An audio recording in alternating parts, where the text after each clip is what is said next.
Fala aí, pessoal, bem-vindos a mais um episódio do De Dono para Dono, podcast aqui da Audas, onde a gente sempre fala com empreendedores, com histórias super legais aqui para dividir com a gente, um pouco do lado A, né, e um pouquinho do lado B também, que é aquela história que a gente não necessariamente conta, mas que são geralmente os casos interessantes aqui da jornada do empreendedor. Eu tô aqui hoje com o Mauro d'Ancona. Mauro, prazer, em primeiro lugar, obrigado aí pela presença, por aceitar nosso convite. Obrigado. Né? O Mauro é cofundador e é o CEO da 180 Seguros. Né? E eu já vou passar a bola para ele, mas antes disso, o Mauro é bacharel em Economia e Relações Internacionais pela Brandeis University, nos Estados Unidos.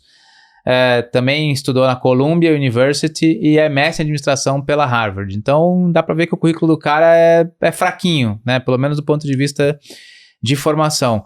Mauro, para não ficar lendo o teu currículo, cara, acho que é mais fácil já te perguntar primeiro, né, como surgiu o empreendedorismo na sua vida, né, onde começou essa história, e se apresenta para a turma aí, de onde é que você veio, como é que surgiu isso aqui, e aí a gente já vai puxando o gancho para o que é 180 Seguros. Boa, obrigado, prazer estar aqui hoje, super legal ter a oportunidade de estar aqui falando para outros empreendedores sobre a 180. Eu sou do interior de São Paulo, sou de Valinhos, e fiz colégio americano, sempre fui bom aluno, então quando eu me formei tive a chance de estudar fora, eu ganhei uma bolsa pela Universidade de Brandeis, e daí estudei 4 anos lá, passei um semestre em Colômbia, depois trabalhei 3 anos em Nova York, então tive uma experiência grande assim fora do Brasil, grande, pelo menos o início de carreira assim fora do Brasil, que foi muito boa para mim. Voltei pro Brasil. E por que resolveu voltar pro Brasil? Já vou aproveitar esse gancho já, porque tem muita gente que não volta, que já fica lá. Aliás, tem gente que fala assim, putz, eu quero ir pra lá pra já ficar por lá. Por que voltar pro Brasil? Então, não foi uma decisão fácil, viu? Então, assim, já morava há 7 anos, tinha todos meus amigos, na época namorada, e tava bem, assim, já situado em Nova York, mas sentia um pouco tá longe de família, assim, né? Na época eu perdi uma avó. E também eu tinha essa ideia de tudo que eu estava aprendendo ali, os diferenciais, poderia voltar para o Brasil e aplicar aqui seria um diferencial, né? Então, trabalhei em banco de investimento em Nova York, super competitivo, se trabalha muito, e eu olhava aqui e falava, o que é meu diferencial aqui, né? E eu achava que eu tinha mais oportunidade para o Brasil e caí no conto também, que era aquela época do Cristo... Ah, você caiu na capa da Economist lá? Enganou até brasileiro. Você comprou, enganou o brasileiro aquela capa brasileiro também? Eu falei, era, né, pós-grande crise de 2008 nos Estados Unidos. Assim, os Estados Unidos rebate muito rápido, né, mas era, assim, uma época bem complicada. O mercado financeiro era vizinho da Lehman, eu ia almoçar, via aqueles protestos, tinha que mostrar que meu crachá que eu não era da Lehman. Então eu peguei uma época assim que era bem pessimista nos Estados Unidos e o Brasil tava voando, né? Eu falei, quer saber? Já aprendi alguma coisa aqui, vou voltar pro Brasil que lá eu tenho oportunidade, o Brasil vai dar certo. Tamo aí esperando ajudando, tentando ajudar a dar certo, né? Exatamente. Boa. E quando você veio pra cá, mas quando você voltou pro Brasil, você não voltou já pra empreender, você voltou ainda assim com carreira banker, vai? Como é que foi isso? E como é que foi pra sair de uma carreira de banker, né, ou uma carreira no mercado financeiro, para falar assim, não, acho que vou pular pro outro lado, vou pular pro outro lado do balcão. Perfeito. Então, assim, eu tinha essa ideia na minha cabeça que um dia eu ia empreender, mas eu acho que foi uma ideia bem madura, acho que pra minha idade, que eu não precisava empreender logo na saída, sabe? Tá. Então, mesmo no banco de investimento, eu adorava o que eu fazia, me ensinou muito, mas sabia que não ia ser pra sempre, sabe? Tá. Então, eu tive essa cabeça de, um dia quero empreender, mas sem pressa, sabe? E fui gostando e aprendendo muito do que eu estava fazendo. Então, trabalhei 3 anos no banco de investimento em Nova York, voltei para o Brasil numa boutique de M&A, daí acabei indo, e lá a gente começou a fazer operações de crédito estruturado, daí eu fui para o Pátria, que estava começando essa mesma estratégia de crédito estruturado, e lá comecei a me envolver com cartão de crédito, nessas coisas meio que do destino, né? Então, sempre gostava meio dessa parte de tecnologia, quase eficiência das computações na faculdade, acabei indo para economia. E então, nessa época, eu comecei a me interessar, estavam surgindo as peer-to-peer lendings, né? Aquelas que nos Estados Unidos a Lending Club, que eu posso emprestar para outras pessoas, não tem que ir através de um banco. E comecei a pesquisar aquilo, comecei a ver algumas empresas surgindo no Brasil na época, comecei a ver o que estava surgindo de fintech, na época não tinha esse nome fintech, e fui me envolvendo com empresas de cartão de crédito, private label pelo Pátria, conheci o setor inteiro, fiz um montão de operação. E foi assim que eu conheci o Nubank em 2015 também, onde eu acabei indo no começo de 2016. Então foi assim, aquela que uma coisa foi levando a outra, e daí eu lembro que na entrevista com o Davi Vélez no Nubank, eu falei assim, se eu não estiver aqui no Nubank, eu vou empreender. Então, para mim, aqui eu encaro como se eu estivesse empreendendo. E acho que foi uma das melhores decisões da minha vida, naquela época, não ter empreendido e ficar aqueles 5 anos no Nubank, que foram, assim, maravilhosos em termos de conhecimento, e com certeza mudaram. Até que, eventualmente, eu decidi sair do Nubank para começar a 180 Seguros. Que foi mais ou menos, pela sua conta aí, mais ou menos 2020 para 2021. Exatamente. Então, no final de 2020, vai fazer 4 anos de 180, que eu decidi sair, posso dar mais contexto assim, mas na época eu senti, acho que nunca vai ter o momento certo para você decidir, quero empreender, mas ali já tinha essa confiança de, tava na hora desse próximo passo e de empreender. Legal. E por que 180 Seguros? Por que um negócio de seguros? O que é o negócio? Você estava me contando um pouquinho ali, o foco de vocês é um pouco diferente, mas por que você acabou escolhendo essa área? Porque, assim, você veio do segmento financeiro, mas em outras coisas, cartão de crédito, onde que o negócio de seguro apareceu? Que é uma coisa razoavelmente específica, né? Sim. Então, eu acho que assim, eu sempre gostei das coisas meio do Davi contra Golias, né? Então, de ser o contrário, tá indo meio contra a maré. E nesse sentido eu me encontrei no Nubank, né? Como eu falei, em 2014 estava no Pátria, vendo preço de cartão de crédito, todo mundo falando, não, o Banco Central vai mudar a regulamentação, vai fazer mais fácil, o que é uma instituição de pagamento, agora vai mudar, como você bancariza. Então, assim, eu vi esse começo de discussão num setor que era super regulado, e todo mundo falava assim, você quer ir contra o Itaú, o Bradesco? Impossível, é um setor para grandes bancos. E, de fato, era, até o Banco Central começar a mudar a regulamentação, e vai 10, 15 anos para frente, e tem hoje o ambiente, né, de fintechs no Brasil, que provavelmente um dos melhores do mundo. E eu vi algo parecido em seguros em 2018, 2019. Então, assim, os primeiros 3 anos no Nubank, eu estava na parte de, tudo que era operação estruturada, captar dinheiro, falar com o Banco Central, eu participava no Nubank, então assim, eu fui acho que a terceira pessoa do time financeiro, Então era, vamos falar com o banco, Mauro, você é do mercado, vai lá, precisamos captar mais, né? A dor do Nubank era sempre, preciso de dinheiro para crescer, e não dava para financiar tudo com equity, né? Então tinha que começar a pegar dívida, é um business de banco. Então, vamos fazer um FDIC, vamos fazer isso. Então eu sempre fui liderando essas áreas, e daí chegou um momento, depois de 3 anos, falei, Davi, quero ir fazer algo diferente aqui, e eu tinha 2 meio que opções lá, uma era seguros, né, então o Nubank estava começando a pensar em aumentar os produtos para clientes, ou investimentos, na época então eu falei com bastante seguradora, falei, nossa, setor não sei nada, muito complexo, vou para investimentos que é o que eu conheço mais, então ajudei a abrir a gestora do Nubank, a corretora.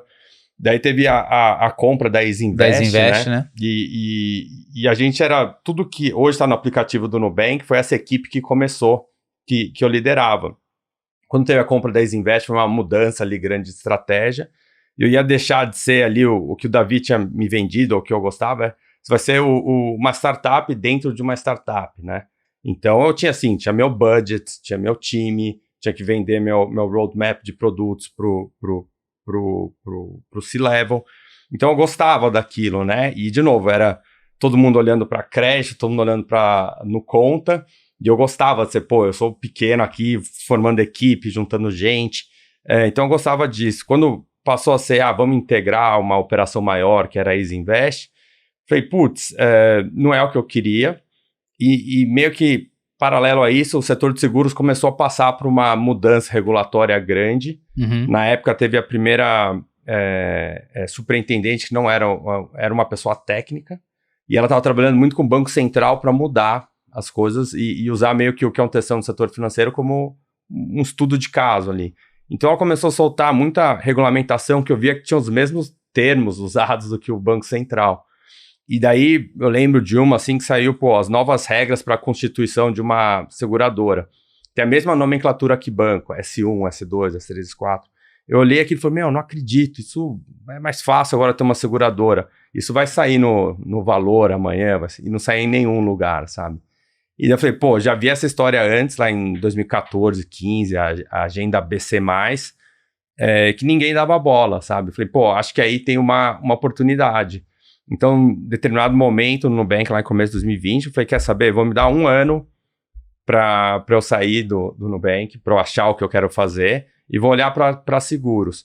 E eu sempre ouvi, assim, que quando alguém sai do trabalho, seja para empreender, essa decisão tá 1 ano atrasada, porque você sempre, pensa, né? Não é uma decisão fácil. Então eu falei assim, eu tomei a decisão hoje, só que então vou me dar até 1 ano para eu sair. E acabou sendo uns 6, 7 meses até eu sair e montar a 180. Mas foi isso, acho que foi ver que num setor altamente regulado, que todo mundo meio não entendia, quem é de fora, as coisas começaram a mudar. Falei, aqui tem uma oportunidade, aprendi muita coisa boa aqui no Nubank e toda a minha carreira que acho que dá para aplicar aqui. Legal. E como que foi montar o time inicial, Mauro? Assim, você já conhecia os sócios que são os sócios da 180? Foram pessoas que você, na verdade, quando você começou a pesquisar sobre o setor, você esbarrou em gente? Como é que foi montar esse time inicial de fundadores?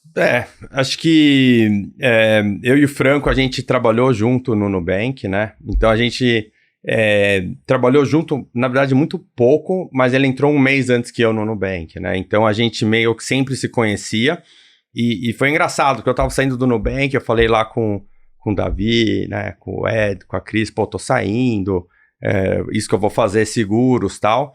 E na época eu não queria, assim, contratar ninguém ou trazer ninguém do Nubank, até para não me indispor, nada. E falei, tô saindo, se alguém souber de algum co-founder, adoraria bater um papo. E daí você vê como que o Ed, né, que era o CTO e um dos fundadores, pessoa brilhante, assim, depois de 1 semana ou tal, ele tava falando com o Franco, né, e daí falou, Franco, acho que pelo que você tá me falando, seu caminho é empreender. Por que você não vai falar com o Mauro, que tá saindo do Nubank e tá começando algo em seguros, né? E daí o Franco me mandou mensagem, e eu falei com o Franco, assim, de manhã, do que era 180, e à tarde ele me respondeu e falou, tô dentro, sabe? Então acho que foi meio essas coisas do acaso. Eu conheci o Franco há 5 anos, sabia que ele era muito bom, todo mundo gostava dele também como pessoa, e meio que foi o Ed que conectou a gente, e assim que começou, sabe? Acho que o resto foi uma mistura de ir trazendo pessoas que você conhece direto, ou muito LinkedIn mesmo, mas enfim, foi esse meio que o pontapé inicial ali da 180. E cara, uma coisa que eu sempre pergunto pra turma que monta o negócio, começa assim, que eu acho que é um desafio da galera, e o pessoal que não empreendeu, eles, ou que às vezes acho que é só com eles. Quão próximo do seu BP original a 180 é hoje? Assim, quando você olha, agora já quase 4 anos, né?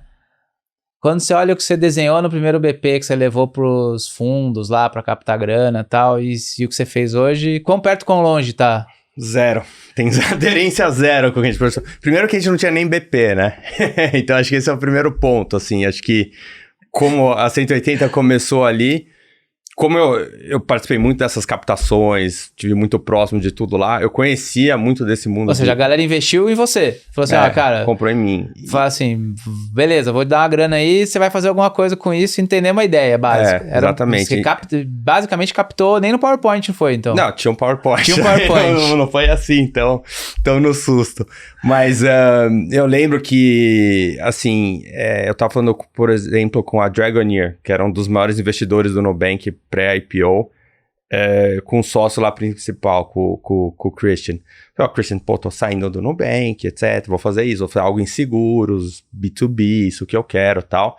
Eu falei assim, Mauro, a gente adora seguros aqui nos Estados Unidos, eles são super grandes, inclusive foi o fundo que fez a aproximação da Berkshire para investir pré-IPO no Nubank, lá com o Warren Buffett.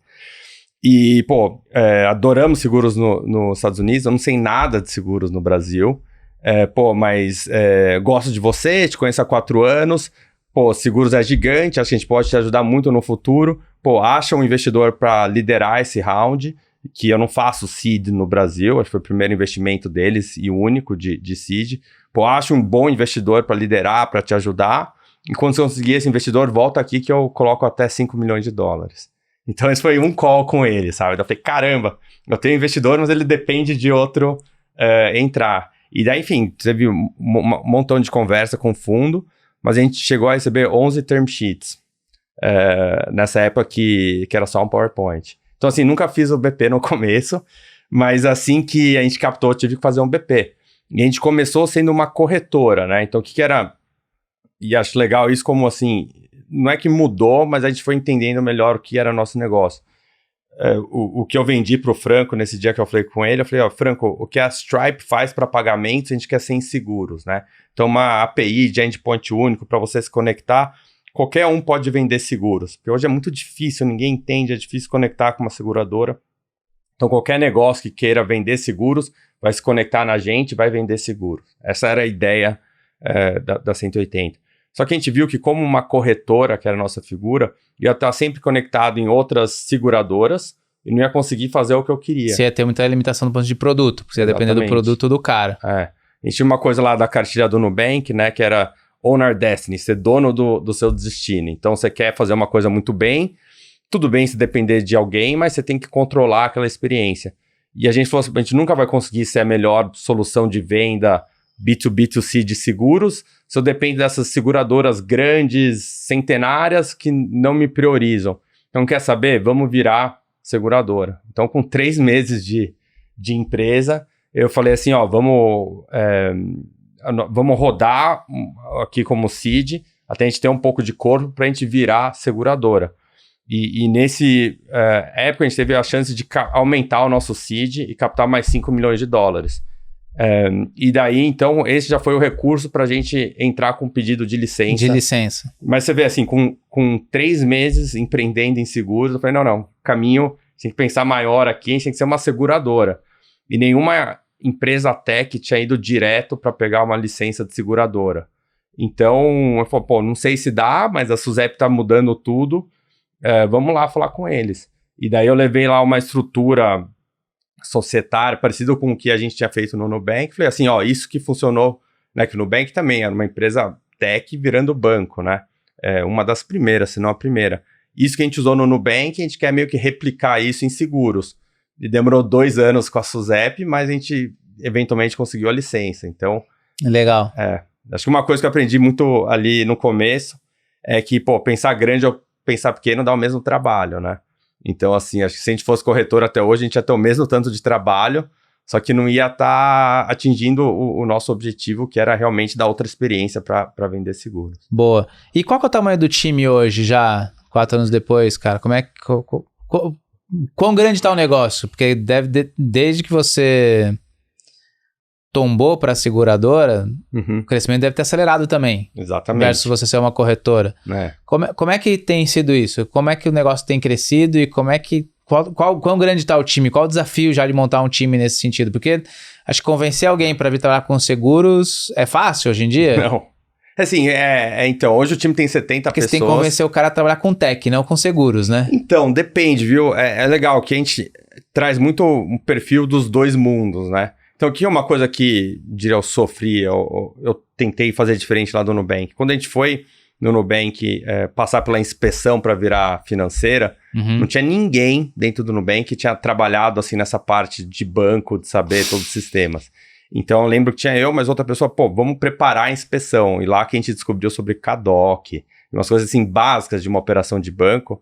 Então, quando eu fui fazer a 180, eu falei, não, a gente vai precisar de pessoas que vêm do mundo de seguros para complementar. Então, você olha hoje o nosso time de liderança, tem tanto gente da McKinsey, bastante do Nubank, mas também tem pessoas da Porto Seguro, da Mitsui. Ou seja, você fez um blend ali, você trouxe gente que era da indústria e gente de fora. Exatamente. Então, acho que o pessoal de tech, o que a gente fez, né? Dentro da 180, a gente praticamente está construindo uma seguradora do zero. Então, a gente não usa nenhum software de terceiro, assim, de core bank, equivalente de um core bank, ou core de seguros. De novo, muita cartilha do Nubank. Queremos fazer uma coisa boa? Vamos construir dentro de casa, na melhor tecnologia. Então, na parte tech, eu diria que a gente tem até uma facilidade em atrair talento. Porque, assim, alguém que quer usar, tudo bem, a linguagem é a Clojure que o Nubank usa, mas você está num contexto diferente. O Nubank hoje é uma big tech. Você quer vir para uma startup que está usando, tem de mais novo de tecnologia, com um time muito bom, a gente é uma escolha muito legal, sabe? Então, por exemplo, com o Google Cloud, a gente é o único exemplo deles, case no site, de seguradora na América Latina. Então, o que a gente está fazendo na Google Cloud é case para eles tentarem trazer outras seguradoras para o Google Cloud. Então, eu diria que na parte tech, a gente consegue contratar facilidade, mas é que o desafio técnico ali é muito legal, sabe? Então, o time é muito bom, seja de dados, de back-end, e em seguros, eu acho que, assim, às vezes a gente tem um desafio, porque tem pessoas que falam assim, pô, trabalho em seguros faz anos, e agora eu tô na oportunidade de fazer algo diferente e adoram. E tem outras pessoas que daí, em seguros, né, é um business que você quer muito entender o risco, né? Então as pessoas muitas vezes não têm esse perfil de querer vir empreender numa insurtech. Mas a gente ouve muito, assim, o nosso modelo de negócio, posso falar mais, é uma coisa assim, tem inovação, tem tudo isso, mas ele para de pé desde o começo, sabe? Então a gente tem conseguindo atrair um pessoal, assim, bom de seguradoras, que fala, não é que eu tô indo me aventurar numa empresa que não sabe de seguro, sabe? Mas essa mistura. Legal. E puxando esse gancho, Mauro, qual que é o principal foco da 180 hoje? Acho que vale você dar uma visão básica de qual é o modelo de negócio. Estava explicando pra gente, é um modelo de negócio um pouquinho diferente, onde você sempre tem um outro player distribuindo os seus produtos, né? Uma outra empresa distribuindo seus produtos, aquele conceito de embedded finance e tal. Então, perfeito. Qual que é o foco hoje? E olhando pra frente, assim, onde você vê, onde você quer estar? Quando você fala assim, daqui 10 anos, o que a gente tá enxergando, a oportunidade que a gente tá enxergando é essa aqui. Como é que tá isso aí hoje? Legal, então, assim, falando um pouco do mercado de seguros no Brasil, é um mercado grande, 250 bi, mas ele é muito pequeno dado o nível socioeconômico do Brasil. Tá. Então, 250 bi, tem aqueles estudos, qual que é o tamanho que deveria ser o dobro. Então, você fala assim, beleza, não é nem aquele estudo que fala assim, os Estados Unidos está aqui, a gente vai chegar lá, mas é dado o nível do Brasil. Então, aqui tem pouco conhecimento de seguros, seguros geralmente não é obrigatório, então as pessoas contratam pouco seguros no Brasil, né? E o que todo mundo fala no setor é ninguém acorda querendo contratar seguros no Brasil. Então, a percepção aqui foi que hoje seguros no Brasil é muito pelo canal corretor, e a gente acha, beleza, é um canal que vai continuar existindo, vai precisar se reinventar, mais tecnologia, é muito por banco também, né? Então, onde você tem seu relacionamento financeiro, onde você compra seguros, e esses outros canais são, assim, 10% da venda de seguros no Brasil. E a gente acha, cada vez mais as pessoas estão tendo jornadas digitais para, desde comprar um carro, comprar sua casa, fazer qualquer coisa no seu celular, online, e os seguros vai aumentar o uso e a penetração se você comprar o seguro quando e onde ele você vai usar ele, né?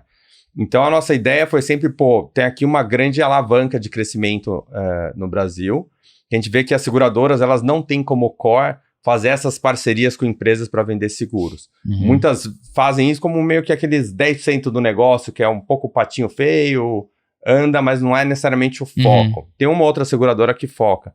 Então a gente falou assim, quer saber? Vamos pegar esse segmento aqui que é pequeno, de novo, sendo um pouco o contrário. Sim. Aí, e vamos fazer aqui um nível de serviço para essas empresas que ninguém entende.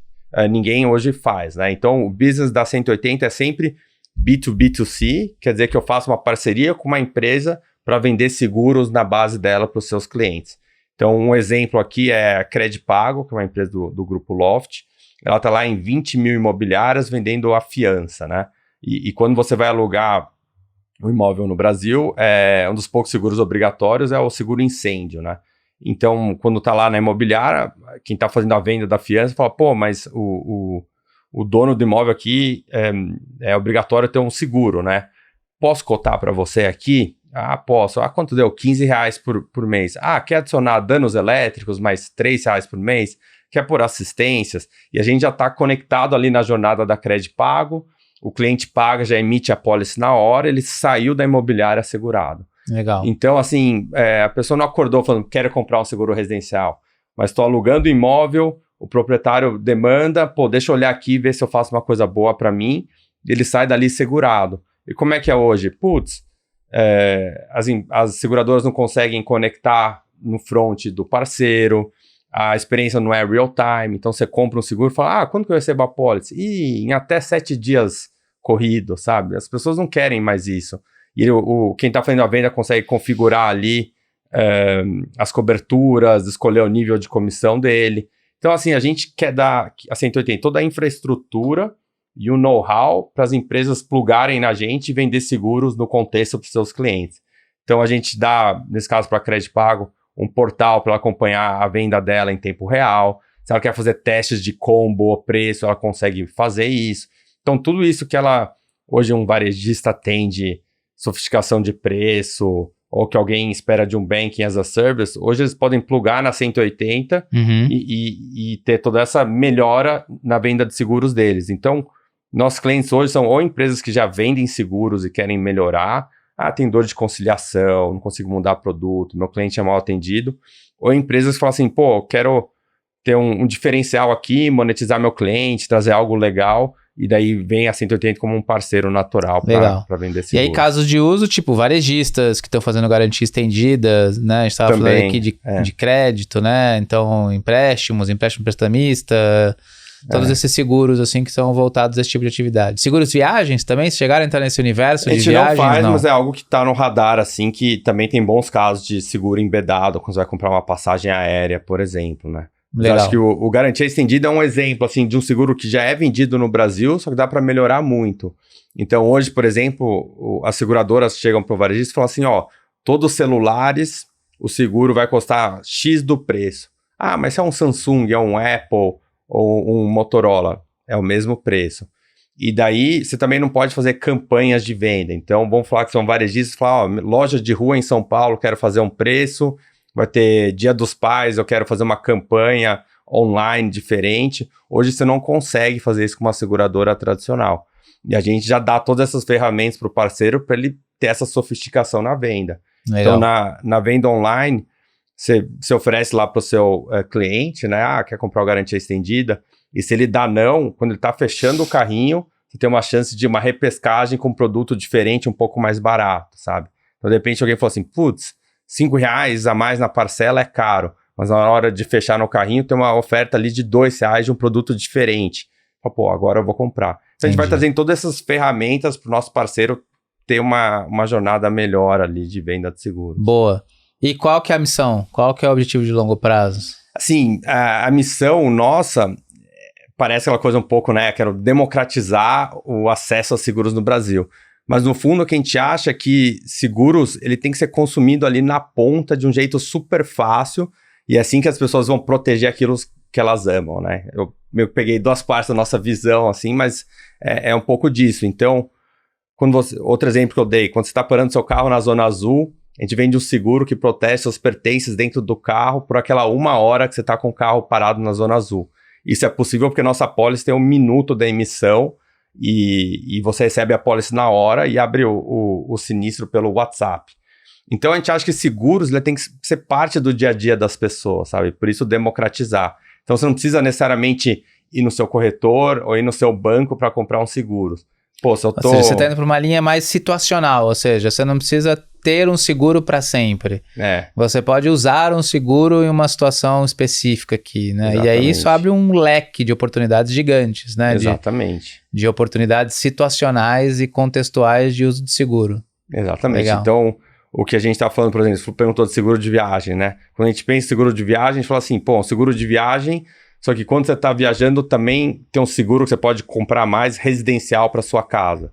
Então, porque você está saindo de casa, fala, Juliano, mas você tem seguro residencial? Não. Talvez você não está pronto para comprar um seguro residencial mensal, mas enquanto você está viajando, você quer esse seguro. Então a gente acredita, essa é a jornada que as pessoas deveriam ter com seguro, legal, sabe? Legal. De repente, quando você volta de viagem, eu posso te vender um seguro mensal tradicional, mas é fazer o seguro mais acessível, e isso é mais fácil de contratar, melhor explicado. Nosso NPS é 80, o CSAT é 93, que é uma métrica de qualidade de atendimento. Então, assim, você precisa ter uma boa experiência. Hoje, a SUSEP fala que você precisa pagar o seguro em 30 dias, né? Depois que falar, você merece, tá certo, vou te pagar, mas pago em 30 dias. A gente regula o sinistro e paga em total de 4 dias. Então, assim, as pessoas têm que ter uma boa experiência com seguros. Outro exemplo é cancelamento, né? Então, quando você entra em Reclame Aqui de segurador ou de quem vende seguros, uma grande dor é, eu quero cancelar meu seguro, não sei onde falar, não caiu aqui o dinheiro. A gente está integrado ali numa API de Pix e 98% dos nossos cancelamentos são pagos quando o cliente ainda está na linha com o nosso atendente. Por quê? Porque a gente fez um botão lá no nosso back-office, você ligou para cancelar, eu clico ali, ele calcula o valor para te devolver, já estou na API do banco e eu te pago o Pix na hora. Então imagina a experiência de alguém que fala, putz, que não quero esse seguro, eu quero mudar, vou cancelar, a última vez que eu cancelei foi, um perrengue, e agora enquanto você está ali falando com a 180, já aparece no seu app, restituição paga. Então assim, quando a gente fala democratizar, trazer seguros mais próximos, é isso, sabe? É fazer parte do seu dia a dia e não ter aquela conotação ruim, as pessoas ninguém entende de seguro. Legal, boa. Cara, e o que é uma lição, assim, você tá contando um monte de coisa que supostamente tá dando certo, né? Ou seja, tá funcionando, tá indo e tal. Cara, e o que tá dando errado? O que é uma coisa assim, putz, cara, aqui a gente apanhou e teve que dar uma redirecionada. Você deu um caso, né? Vocês começaram como corretora e tiveram que virar seguradora. Já foi um reconhecimento de algo que tinha que fazer diferente, mas o que mais? O que tá sendo um desafio aí? Eu acho que assim, é um bom ponto você que empreende, sabe? Que a história é uma... o lado A e o lado B, que eu brinco, né? O lado B é 99% do tempo. Mas acho que é isso, sabe? Você sai de um lugar, ou vem de uma carreira onde, sei lá, de repente tudo deu certo, ou tá tudo bem, e agora você tem muita responsabilidade, você tem que fazer as coisas do zero, você tem que ser alguém, você não vai estar só falando de assuntos legais, estratégicos, tem muita coisa dentro de casa, né? Eu acho que a questão de gestão de pessoas é algo que você amadurece muito, né, como um empreendedor. Então, seu business pode ser bom, a tecnologia é boa, se você não sabe gerir pessoas e vai desde motivar e conseguir traduzir sua estratégia, nada vai para frente, né? Então, acho que assim, eu gosto de pensar de como gestor, eu acho que eu evoluí bastante, sabe? Então, dentro do Nubank eu tive cargos de liderança, mas não com o dinamismo que eu tenho hoje. Então, acho que esse foi um desafio gigante.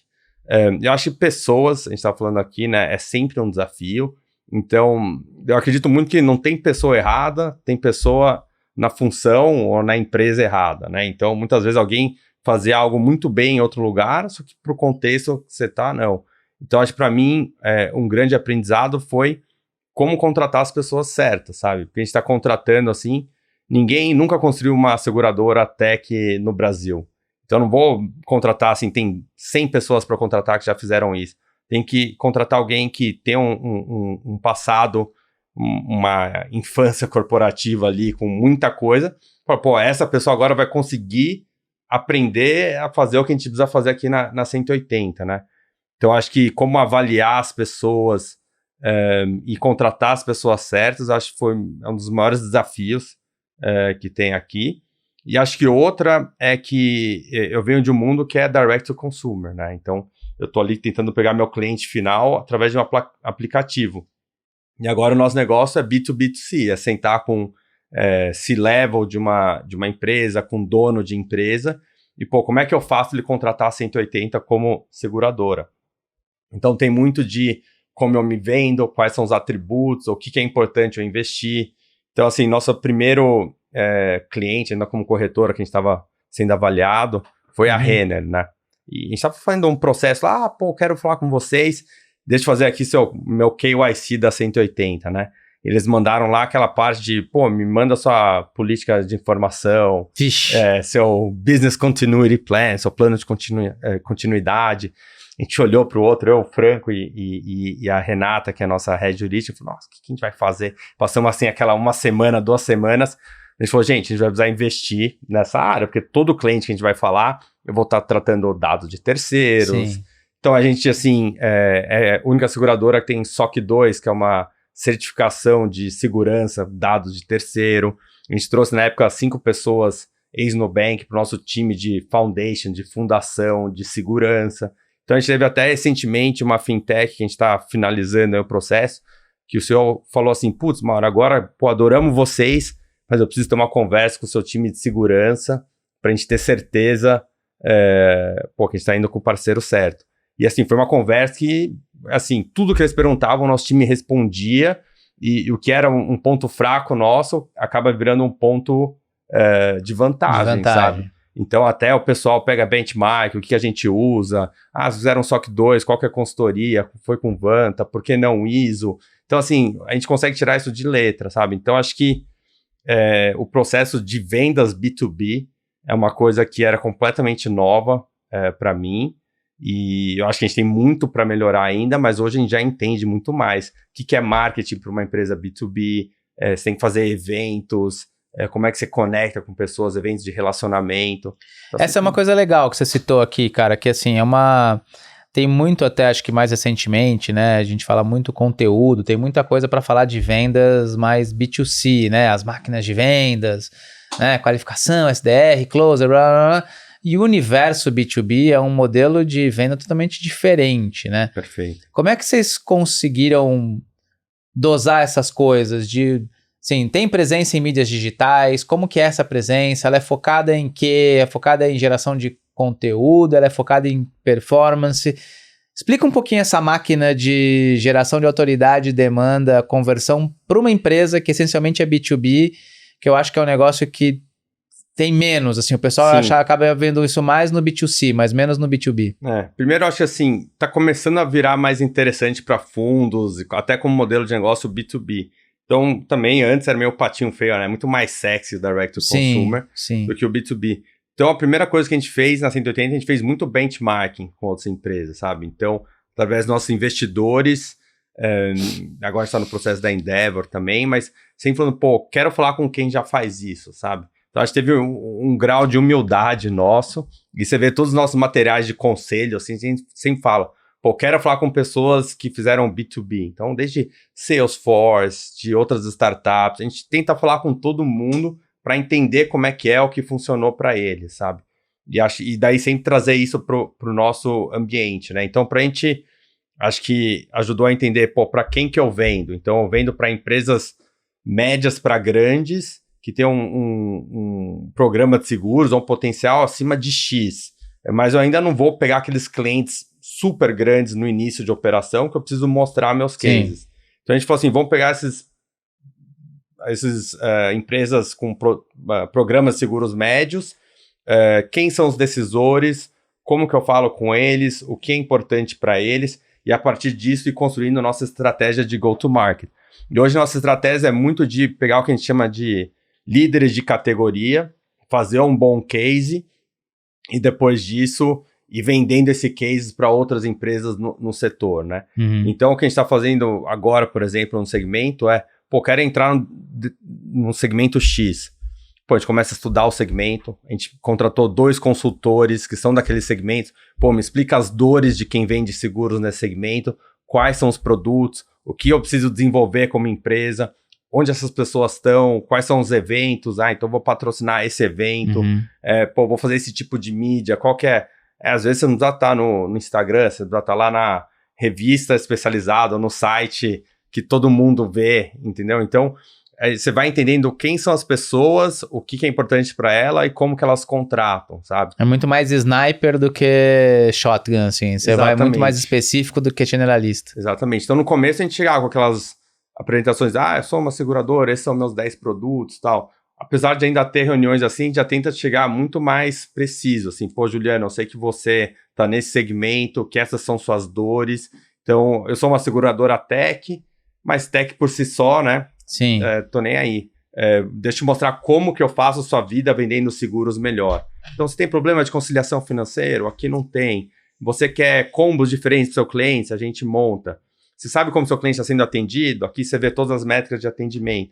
Então, já chega com um discurso assim, muito mais assertivo para conquistar esse cliente. Só que são decisões grandes que demoram também alguns meses, né? Então, não é assim, vou sair da reunião, fechei negócio com o diretor. Legal, deixa eu entender melhor. Daí você tem que fazer um relacionamento ali, uma régua de comunicação. Então, sai um artigo nosso, a gente manda para os clientes, os prospects, a gente faz eventos da 180. Então, assim, você tem que ir aprendendo e fazendo. Mas eu acho, assim, é muito interessante esse mundo B2B e são cartilhas de venda, assim, completamente diferentes. Legal. E Mauro, fora do dia a dia de trabalho, assim, fora do dia a dia do negócio ali, o que sobra tempo, cara, pra fazer? Como é que você consegue equilibrar a história da vida pessoal com a vida profissional? O que faz pra recarregar a bateria? Como é que é? Como é que você mantém a sanidade ali no ritmo de trabalho da 180? Bom, é difícil, né? Mas eu tenho 3 filhos pequenos, né? Então, de 6, 4 e 2 anos. Então, quando eu chego em casa ou de manhã, é jornada dupla e tripla. E eu sempre fiz bastante esporte, né? Então, Meninos, meninas? 2 meninas e um menino. Então, tem de tudo. Desde tá brincando de boneca até tomando bolada de futebol, brincando de carrinho. Então, meu dia começa cedo e acaba tarde, mas é uma delícia. E também sempre fiz bastante esporte, sabe? Então, acho que é difícil, mas como empreendedor, é alguém que você tá com muita pressão, né? Às vezes a pressão é mesmo pessoal. Às vezes a cobrança é mais nossa mesmo do que externa, né? Às vezes é solitário, né? Então, assim, até alguns fundos que a gente que investem em 180, eles fazem alguns grupos de quase que apoio de founders, mas você vê que muitas das dores que você passa, outros fundadores estão passando, né? Fundadoras. Então, tem isso também, mas para mim o esporte é muito importante para você desconectar, sabe? Então, você tem que, chegou sexta-tarde, por mais que você tenha coisa a fazer no fim de semana, você tem que desligar, você tem que curtir sua família, e para mim o esporte ajuda muito. Então, acho que quando eu não tô na 180, ou tô com meus filhos, ou tô fazendo algum tipo de esporte. Boa. E alguma frase que você tenha, que você fala assim, putz, isso aqui a turma já sabe que vai me trazer esse treco aqui, eu vou responder com essa frase aqui. Tem alguma frase que é típica, que você lembra sempre? Acho assim, que eu faço bastante, né? Eu acho que a gente tá na 180, a gente preza muito pela autonomia, né? Aquilo que eu falei, eu nunca construí uma seguradora. Quem eu tô contratando para fazer algo, provavelmente nunca fez aquilo na vida, tá fazendo pela primeira vez. Então, muitas vezes, eu faço a mesma pergunta que as pessoas fazem para mim, eu faço ela de volta para a pessoa. E a pessoa, 99% das vezes, tem a resposta, sabe? Então, acho que é um pouco... isso até, assim, as pessoas brincam comigo. Falam, Mauro, o que você acha? Você acha que eu tenho que fazer isso? A, B ou C? Tô na dúvida aqui. Eu falo, putz, mas o que você acha? Será que é o A, B ou C? E a pessoa, putz, eu acho que é o B por causa disso. E ela já tem a resposta ali muitas vezes, sabe? Então, acho que sempre aqui a gente incentiva lá as pessoas a terem essa protagonismo, né? A gente fala muito lá de protagonismo. Então, muitas vezes, a pessoa faz a pergunta para mim, eu já tô meio risado, eu faço a pergunta de volta, a pessoa tem a resposta, às vezes dá um outro toque, mas é isso que eu faço bastante, é de fazer a pergunta de volta e as pessoas geralmente sabem qual é o melhor caminho, melhor do que eu. Boa.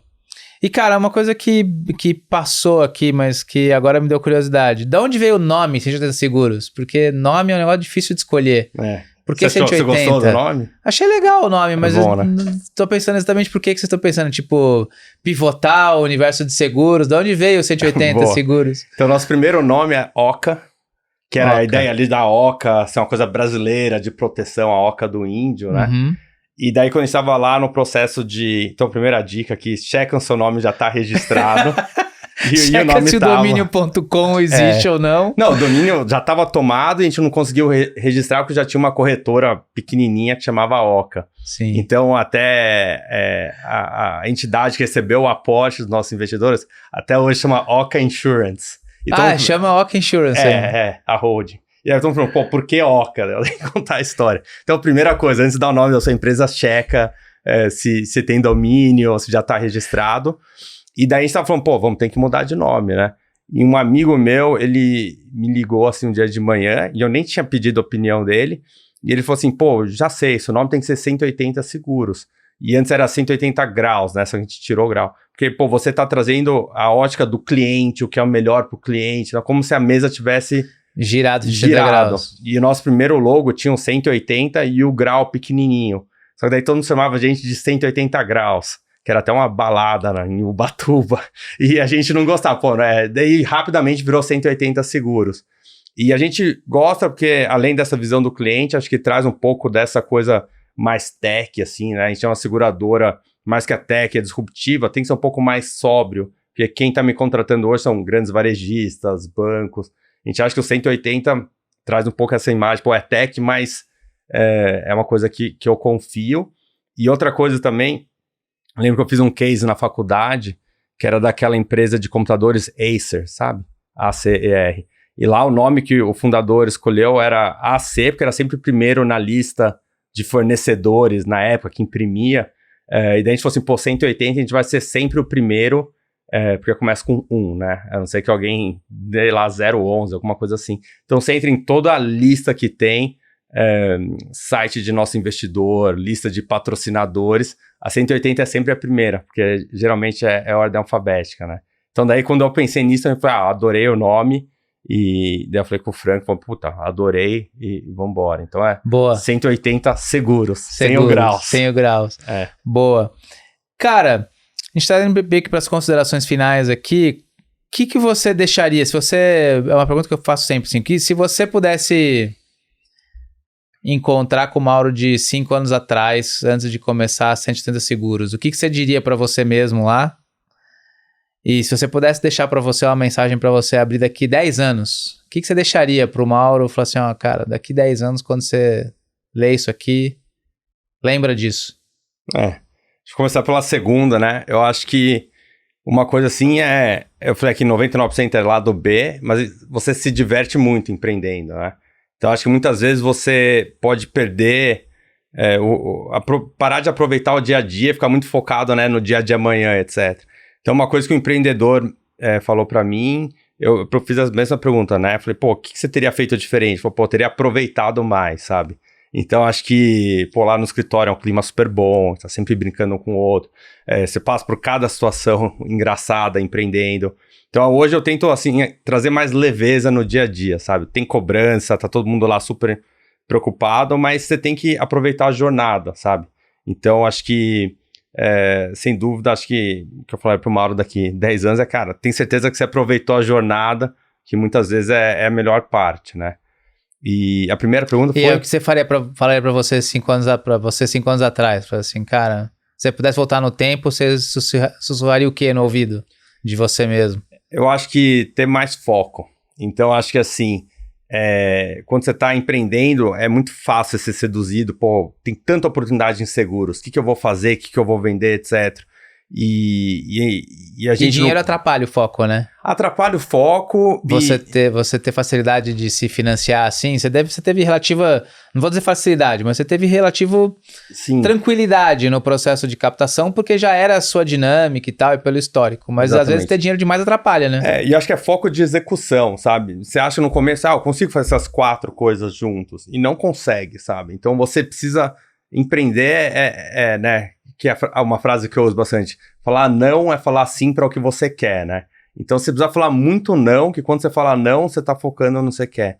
Então hoje a gente chega a um montão de empresa, pô, mas eu queria fazer esse tipo de seguro nesse contexto. A gente pode adorar, mas é uma discussão, pô, será que a gente consegue fazer isso agora? E para fazer isso, o que eu tenho que abrir mão, sabe? Então acho que uma coisa que eu falaria tenha mais foco, porque o segredo é na execução, né? A ideia boa todo mundo tem. Mas o que vai te fazer ir para frente é o quão bom você sabe executar ali como empresa. E ajuda muito a ter foco. Então, eu falaria, pô, Mauro, tenha mais foco. Mais foco. Ótimo. E, Mauro, quem quiser conhecer mais sobre você, sobre a 180 Seguros, onde que encontra vocês? LinkedIn, mídias sociais... Quem quiser, né, quem tiver um negócio, quiser entender melhor como pode usar vocês para gerar receita, porque no final das contas deve estar gerando receita para essa turma. Exatamente. Como é que faz para entender melhor sobre vocês, acompanhar o que vocês fazem? Bom, nosso site é 180s.com.br e a gente é bem ativo no LinkedIn. Então, eu diria que ali é o melhor lugar para ver o que a gente está lançando de produtos, de cases, etc. A gente recebe bastante contato de donos ou de pessoas que trabalham em empresas, querem vender seguros ou não, pelo LinkedIn. Então, acho que se você quiser entrar em contato, manda uma mensagem lá, ou para 180 ou para mim, a gente vai responder. E é isso, sabe? Nossos clientes são empresas que ou querem vender seguros para rentabilizar e ter um diferencial, ou que já vendem e querem melhorar a sua venda. Então, se vocês tiverem interesse, pô, vamos adorar falar com vocês. Boa, boa. Mauro, super obrigado mais uma vez pelo carinho, por aceitar o nosso convite, por vir aí. Muito legal a história de vocês, tenho certeza que a gente vai ouvir Muita coisa bacana ainda da 180 Seguros. Legal. Por aí. Provavelmente vamos ser cliente em algum momento. Vou te vender algum seguro aqui depois da gravação. Vamos ser cliente em alguma coisa. Muito legal. Obrigado aí pela presença aí. Obrigado pela oportunidade. Bacana o bate-papo. Obrigado pela oportunidade, foi super legal. E vamos manter aí contato. Boa. Pessoal, para quem quiser, né, saber mais do que a gente faz, acompanhar os nossos podcasts, lembra sempre para acompanhar a gente no @ né, de dono para dono, no @aldas_, no @juliantonioli, que são as minhas mídias sociais, né? Acompanhem a gente lá, curtam esse episódio. Valeu, obrigado pela audiência mais uma vez e até o próximo. Abraço.